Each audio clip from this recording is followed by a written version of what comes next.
రాష్ట్ర వ్యాప్తంగా చెరువుల ఆక్రమణపై సమాచారం ఇవ్వండి. మంత్రి పొన్నం ప్రభాకర్.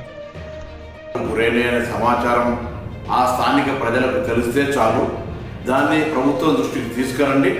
ఎంత పెద్దవాళ్ళు ఉన్నా చెరువు ఆక్రమణకు గురి అయిందంటే అక్కడ సంబంధిత అధికారులు వచ్చి తగిన చర్యలు తీసుకుంటారు. ఈరోజు సమాజంలో మన బాధ్యతగా మనం భవిష్యత్తు తరానికి ఇచ్చేటువంటి వరం ఇది.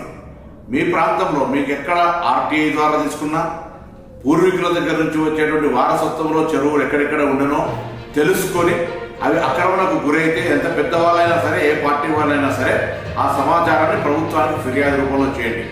ముఖ్యంగా హైదరాబాద్ ఇన్ఛార్జ్ మంత్రిగా జరుగుతున్నటువంటి చెరువుల పరిరక్షణకు జరుగుతున్నటువంటి ఒక కార్యక్రమంలో హైదరాబాద్ జంట నగరాల ప్రజలు, రంగారెడ్డి ప్రజలు ప్రకృతిని, భవిష్యత్ తరాన్ని, చెరువులను కాపాడుకొని ఒక వ్యవస్థను కాపాడుకోవడం జరిగే ఈ యొక్క ప్రక్రియలో స్వచ్ఛందంగా మీ ప్రాంతంలో చెరువును రక్షించుకోవడానికి తరలి రావాల్సిందే ఈ సందర్భంగా కోరుతాను. ప్రభుత్వం ఎవరి మీద కక్షపూరితంగా లేదా వ్యక్తిగతంగా ఉద్దేశపూర్వకంగా ఇందులో వ్యక్తుల మీద, పార్టీల మీద జరుపుతున్నటువంటి పోరాటం కాదు ఇది. ఒక ప్రభుత్వం ఒక పరివర్తన తేవాలనుకున్నప్పుడు కొద్దిగా కష్టమైన, నష్టమైన ఇది తప్పది.